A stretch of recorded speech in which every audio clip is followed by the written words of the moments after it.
ರಾಜ್ಯಾದ್ಯಂತ ಕೂಡ ನಾವು ಪ್ರಾರ್ಥನೆ ಹೇಗಿದೆ, ಜನರ ಹಾರೈಕೆ ಹೇಗಿದೆ ಅನ್ನೋದನ್ನ ನೋಡ್ತಾ ಇದ್ರಿ. ಹುಬ್ಬಳ್ಳಿಯಲ್ಲೂ ಕೂಡ ಕ್ರಿಕೆಟ್ ಫ್ಯಾನ್ಸ್ ತುದಿಗಾಲಲ್ಲಿ ನಿಂತಿದ್ದಾರೆ. ಈ ಮ್ಯಾಚ್ ಎಷ್ಟೊತ್ತಿಗೆ ಸ್ಟಾರ್ಟ್ ಆಗುತ್ತೆ ಅಂತ. ಅದಕ್ಕಿಂತ ಮುಂಚೆ ಹುಬ್ಬಳ್ಳಿಯ ವಾತಾವರಣ ಹೇಗಿದೆ, ಹುಬ್ಬಳ್ಳಿಯಲ್ಲಿ ಜನ ಏನೇನು ಬಯಸ್ತಾ ಇದ್ದಾರೆ ಅನ್ನೋದನ್ನ ತಿಳಿಸ್ಕೊಡೋದಕ್ಕೆ ನೇರ ಸಂಪರ್ಕದಲ್ಲಿ ಜಾಯ್ನ್ ಆಗ್ತಾರೆ ಸುನಿಲ್. Over to you. ಜನರ ಜೋಶು, ಜನರ ಎಕ್ಸ್ಪೆಕ್ಟೇಷನ್ ಯಾವ ಪ್ಲೇಯರ್ ಬಗ್ಗೆ ಎಷ್ಟಿದೆ ಅಂತ ತಿಳಿಸ್ಕೊಡ್ತಾ ಹೋಗಿ.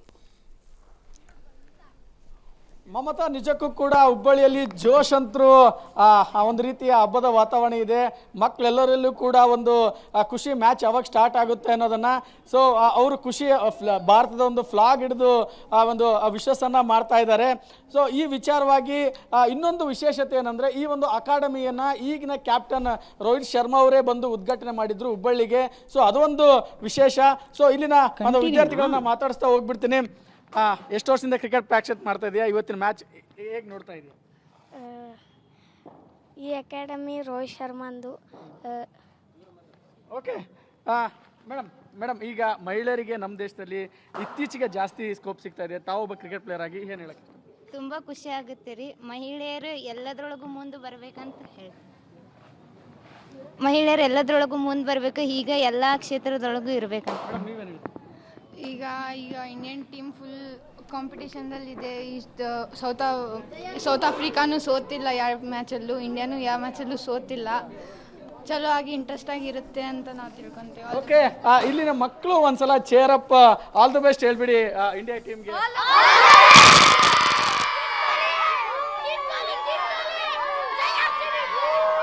ಒಂದು ರೀತಿಯ ಜೋಶು ಮತ್ತೆ ರೈಟ್ ಮತ್ತೆ ಇಲ್ಲಿ ಪ್ರಾಕ್ಟೀಸ್ ಮಾಡ್ತಾ ಇದ್ದೀರಾ ತಾವು, ಏನೆಲ್ಲ ಆಸೆಗಳನ್ನು ಇಟ್ಕೊಂಡಿದ್ದೀರಾ ಮತ್ತೆ ಇವತ್ತಿನ ಮ್ಯಾಚ್ ಬಗ್ಗೆ? ರೈಟ್ ಸುನಿಲ್. ಅಂಕಲ್, ಇವತ್ತು ಇಂಡಿಯಾನ ಗೆಲ್ತೈತ್ರಿ. ಮತ್ತೆ ಒಂದು ಜೋಶು ಮತ್ತು ಹುಬ್ಬಳ್ಳಿಯ ಒಂದು ಕ್ರಿಕೆಟ್ ಪ್ಲೇಯರ್ಸ್ ಒಂದು ವಿಶೇಷ ಆಗಿರುವಂಥದ್ದು. ಮಮತಾ. ಓಕೆ ಸುನಿಲ್, ಧನ್ಯವಾದ ತಮ್ಮ ಮಾಹಿತಿಗಾಗಿ. ಇನ್ನು ಕಲಬುರಗಿಯಲ್ಲಿ ಜೋಶ್ ಹೇಗಿದೆ ಅನ್ನೋದ್ರ ಬಗ್ಗೆ ಕೂಡ ತಿಳಿಸ್ಕೊಡೋದಕ್ಕೆ ರೆಡಿ ಇದ್ದಾರೆ ಪ್ರವೀಣ್ ರೆಡ್ಡಿ. ಕಲಬುರಗಿಯಲ್ಲಿ ಹೇಗಿದೆ ಜೋಶ್, ಜನ ಏನೇನು ಬಯಸ್ತಾ ಇದ್ದಾರೆ, ಎಷ್ಟು ಖುಷಿಯಲ್ಲಿದ್ದಾರೆ, ಈ ಮ್ಯಾಚ್ನ ಎಕ್ಸ್ಪೆಕ್ಟೇಷನ್ ಬಗ್ಗೆ ಅವ್ರ ಹತ್ರ ಕೇಳ್ತಾ ಹೋಗೋದಾದ್ರೆ? ಎಸ್ ಮಮತಾ, ಕಲಬುರಗಿಯಲ್ಲೂ ಕೂಡ ಈಗ India south Africa match T20 final ಇದೆ. ಅದಕ್ಕೆ ಆ ಒಂದು ಮ್ಯಾಚ್ ಯಾವಾಗ ಬರುತ್ತೆ ಅಂತ ಕ್ಷಣಕ್ಕೆ ಕಾಯ್ತಾ ಇದ್ದಾರೆ. ಇಂಡಿಯಾಗೆ ಚೇರಪ್ ಮಾಡಿ ವಿಶ್ ಅಂತ ತಿಳಿಸ್ತಾ ಇದ್ದಾರೆ. ಈ ಒಂದು ಇಂಡಿಯಾ ಸೌತ್ ಆಫ್ರಿಕಾ ಮ್ಯಾಚ್ ಅಲ್ಲಿ ಗೆದ್ದು ಬರ್ಲಿ ಅಂತ ಅವ್ರನ್ನೇ ಕೂಡ ಕೇಳೋಣ. ಮೇಡಮ್, ಇವತ್ತು ಇಂಡಿಯಾ ಸೌತ್ ಆಫ್ರಿಕಾ ಮ್ಯಾಚ್ ಇದೆ, ಏನಂತೀರಾ ಸರ್? ಏನಂತೀರಾ? ಇವತ್ತು ಸೌತ್ ಆಫ್ರಿಕಾ ಜೊತೆ ನಮ್ಮ ಭಾರತ ಗೆದ್ದು ಬರಲಿ, ಗೆದ್ದು ಮತ್ತೆ ವರ್ಲ್ಡ್ ಕಪ್ ನಮ್ದಾಗ್ಲಿ ಅಂತ ಎಲ್ಲ ವಿಶ್ ಮಾಡ್ತಾ ಇದ್ದೀನಿ ಭಾರತಕ್ಕೆ. ಭಾರತ್ ಮಾತಾ ಕೀ. ನೀವು ಯಾರಿಂದ ನಿರೀಕ್ಷೆ ಹೆಚ್ಚಿಗೆ ಇಟ್ಕೊಂಡಿದ್ದೀರಾ ಇವತ್ತಿನ ಮ್ಯಾಚ್ ಅಲ್ಲಿ? ಸರ್, ನಾವು ಇವತ್ತು ರೋಹಿತ್ ಶರ್ಮಾ ಮತ್ತು ವಿರಾಟ್ ಕೊಹ್ಲಿ ಕಾನ್ಫಿಡೆನ್ಸ್ ಮ್ಯಾಚ್ ಆಡ್ತಾರೆ. ಇವತ್ತು ರೋಹಿತ್ ಶರ್ಮಾ ಪಡೆಯಲ್ಲಿ ಗೆಲ್ತೀವಿ. ಇಂಡಿಯಾ ಇವತ್ತು ವರ್ಲ್ಡ್ ಕಪ್ 2020 ವರ್ಲ್ಡ್ ಕಪ್ ಗೆದ್ದುತ್ತೆ. ಭಾರತ್ ಮಾತಾ ಕೀ. 100% ವಿರಾಟ್ ಕೊಹ್ಲಿ 100% ವಿರಾಟ್ ಕೊಹ್ಲಿ ಇವತ್ತು 100% ಆಡ್ತಾರೆ. ಇಂಡಿಯಾ 100% ಗೆದ್ದಿತ್ತು, ನೋ ಡೌಟ್. ಸರ್, ನಮ್ ಕನ್ನಡದ ಕಣ್ಮಣಿ ರಾಹುಲ್ ಡ್ರಾವಿಡ್ ಸರ್ ಕೋಚಿಂಗ್ ಅಲ್ಲಿ ಈ ಕಪ್ ನಮ್ಗೆ ಬರುತ್ತೆ ಅಂತ ಹೇಳ್ತೀನಿ. ಬೋಲೋ ಭಾರತ್ ಮಾತಾ ಕೀ. ಬ್ಯಾಟಿಂಗ್ ಅಂಡ್ ಬೌಲಿಂಗ್ ಎರಡರಲ್ಲೂ ಕೂಡ ಉತ್ತಮ ಒಂದು ಲಯದಲ್ಲಿದ್ದಾರೆ ನಮ್ಮ ಟೀಮ್ ಇಂಡಿಯಾ. ಡೆಫಿನೆಟ್ಲಿ ಈ ಸರಿ ವರ್ಲ್ಡ್ ಕಪ್ ಗೆಲ್ತೀವಿ ಅನ್ನೋ ಒಂದು ಆತ್ಮವಿಶ್ವಾಸ ನಮಗಿದೆ. All the best team India. So ಇವತ್ತಿನ ಮ್ಯಾಚಿನಲ್ಲಿ ರೋಹಿತ್ ಶರ್ಮಾ, ಇದು ಏನಂದ್ರೆ ಮಮತಾ, ಕಲಬುರಗಿಯ ಜನರ ಜೋಶ್ ಆಗಿತ್ತು. ಆಲ್ ದ ಬೆಸ್ಟ್ ಅಂತ ಇಂಡಿಯಾ ಅಂತ ಹೇಳೋ ಮೂಲಕ ಭಾರತಕ್ಕೆ ಏನಂದ್ರೆ ವಿಶಸ್ ಅನ್ನು ತಿಳಿಸ್ತಾ ಇದ್ದಾರೆ. ರೈಟ್ ಧನ್ಯವಾದ ಪ್ರವೀಣ್ ರೆಡ್ಡಿ ತಮ್ಮೆಲ್ಲ ಮಾಹಿತಿಗಾಗಿ. ಇನ್ನು ವೀಕ್ಷಕರೇ, ನಮ್ಮ ಸ್ಟುಡಿಯೋದಲ್ಲಿ ಈಗ ನಿರ್ದೇಶಕ ಇಂದ್ರಜಿತ್ ಲಂಕೇಶ್ ಅವರು ಕೂಡ ಜಾಯ್ನ್ ಆಗಿದ್ದಾರೆ. ಸೊ ಅವ್ರನ್ನ ವೆಲ್ಕಮ್ ಮಾಡ್ತೀನಿ. Hi sir, welcome to the show. Thank you. So ಕ್ರಿಕೆಟ್ನ ತುಂಬಾ ಫಾಲೋ ಮಾಡ್ತೀರಾ ಸರ್, ಜರ್ಸಿ ಜೊತೆಗೆ ಬಂದ್ಬಿಟ್ಟಿದ್ದೀರಾ. ಖುಷಿ ಸ್ಮೈಲಿಂಗ್ ಫೇಸ್ ನಲ್ಲಿ ಎಷ್ಟು ಎಕ್ಸ್ಪೆಕ್ಟೇಷನ್ ಇದೆ, ಏನು ಆಂಟಿಸಿಪೇಷನ್ ಮಾಡ್ತಾ ಇದ್ದೀರಾ ಅಂತ? ಇಲ್ಲ, ನಾನು ಕ್ರಿಕೆಟ್ ಆಡಿದ್ದೀನಿ ಚಿಕ್ಕವನಿದ್ದಾಗ. ಅಂಡರ್-15 ಸ್ಟೇಟ್, ಅಂಡರ್-17 ಸೌತ್ ಝೋನ್, ಆಮೇಲೆ ಫಸ್ಟ್ ಡಿವಿಷನ್ ಎಲ್ಲ ಆಡಿದ್ವಿ. ಫಸ್ಟ್ ಡಿವಿಷನ್ ಚಾಂಪಿಯನ್ಸ್ ಕೂಡ ಆಗಿದ್ವಿ. ಆಮೇಲೆ ಸೆಂಟ್ ಜೋಸೆಫ್ಸ್ ಅವಾಗೆಲ್ಲ ತುಂಬ ದೊಡ್ಡ ಟೀಮು. ನಮ್ಮ PV ಶಶಿಕಾಂತ್ ಅಂತ ಇದ್ರು, ರಂಜಿ ಟ್ರೋಫಿ ಕ್ಯಾಪ್ಟನ್ ಅವರು ನನ್ನ ಕ್ಯಾಪ್ಟನ್ ಅಲ್ಲಿ. ಸೊ ದೊಡ್ಡ ಸದಾನಂದ ವಿಶ್ವನಾಥ್ ಅವ್ರ ತಮ್ಮ ಎಲ್ಲ ಒಂದು ದೊಡ್ಡ ನಮ್ಮ ಟೀಮ್ ತುಂಬ ಸ್ಟ್ರಾಂಗ್ ಆಗಿತ್ತು ಆಗ. ಎಲ್ಲ ಯಾವುದೇ ಟೂರ್ನಮೆಂಟ್ ಆದರೂ ಗೆಲ್ತಾ ಇದ್ವಿ ನಾವು. ನಾನು ವಿಕೆಟ್ ಕೀಪರ್ ಬ್ಯಾಟ್ಸ್ಮನ್. ಮತ್ತು ಆಗ ನನಗೆ ಒಂದು ದೊಡ್ಡ ಆಕ್ಸಿಡೆಂಟ್ ಆಯಿತು. ಸ್ಟೇಟ್ಗೆ ಆಡ್ತಾ ಇದ್ದಾಗ ಸೌತ್ ಝೋನ್ಗೆ ಹೋಗ್ಬೇಕಾಗಿತ್ತು. ನಾನು 6 ಸ್ಟೇಟಿಂದ ಸೇರಿ ಒಂದು ಟೀಮ್ ಸೆಲೆಕ್ಟ್ ಮಾಡ್ತಾರೆ. ಆ ಆಕ್ಸಿಡೆಂಟ್ ಆಗ್ಬಿಟ್ಟು ಕಾಲು ಮುರಿದೋಯ್ತು. ಮತ್ತು 1 ವರ್ಷ ಹಾಸಿಗೆನಲ್ಲಿ ಬೆಡ್ ರಿಡನ್.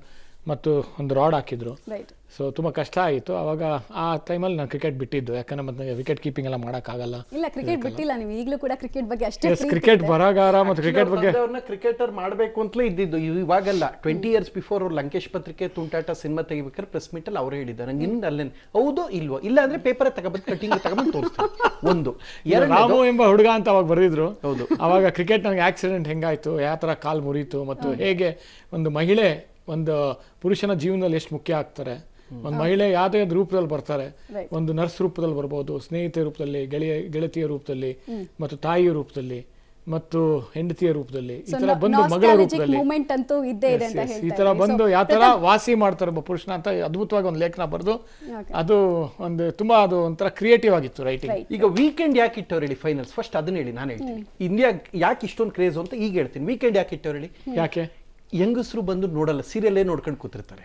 ಅವ್ರು ವೀಕೆಂಡ್ ಆದ್ರೆ ಬಂದು ಕರೆಕ್ಟಾಗಿ ಮಿಸ್ ಮಾಡಿ ಸೀರಿಯಲ್ ಬಿಟ್ಬಿಟ್ಟು ಹಿಂಗೆಲ್ಲ ನೋಡಿ. ಇವತ್ತು ಖಂಡಿತ ಇಂಡಿಯಾ ಗೆಲ್ಲುತ್ತೆ, ನಿಮ್ಗೆ ಇನ್ನೊಂದು ಪ್ರೂಫ್ ಕೊಡ್ತೀನಿ. ಯಾಕೆ ಹೇಳಿ? ಮಹಿಳಾಭಿಮಾನಿಗಳು ಕ್ರಿಕೆಟ್ಗೂ ಇದ್ದಾರೆ, ಮಹಿಳಾಭಿಮಾನಿಗಳು ಇದ್ದಾರೆ, ಅದು ಒಂದು ನಿರ್ದಿಷ್ಟ ಪ್ರಮಾಣ.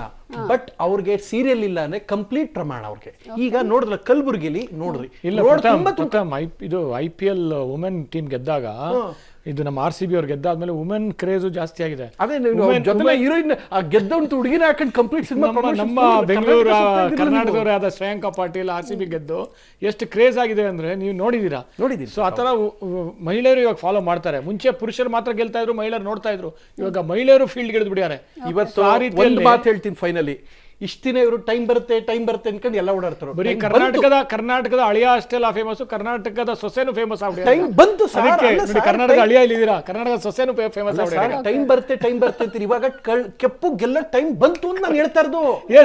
ನಾನು ಹೇಳ್ತಾ ಇರೋದು ಕರ್ನಾಟಕ ಅಳಿಯ ಫೇಮಸ್ ಅಂತ, ಅದ್ರ ಜೊತೆ ಕರ್ನಾಟಕದ ಸೊಸೆನು ಫೇಮಸ್ ಆಗ್ಬಿಟ್ಟಿದ್ದಾರೆ. ಸೊ ಬಟ್ ಒಂದು ನಾನು ಫೈನಲಿ ಒಂದು ಮಾತು ಮಾತ್ರ ಹೇಳ್ತೀನಿ. 11 ಜನಗಳು ಯೂಶಲಿ ಒಂದಷ್ಟು ನಾನು ನೋಡ್ತಾ ಇದ್ದೀನಿ, ಅವ್ರಿಗೋಸ್ಕರ ಆಡ್ತಾರೆ, ಅವ್ರ ಮೇಲೆ ಹೋಪ್ಸು ಹಾಗೆ ಒಂದು ಬಿಲ್ಡ್ ಮಾಡ್ಬಿಡ್ತಾವ್ರು ಅಷ್ಟು. ಅದು ಯಾವ ಕಾರಣ ಅಂತ ನಾನು ನಿಮ್ಗೆ ಹೇಳಿದೆ.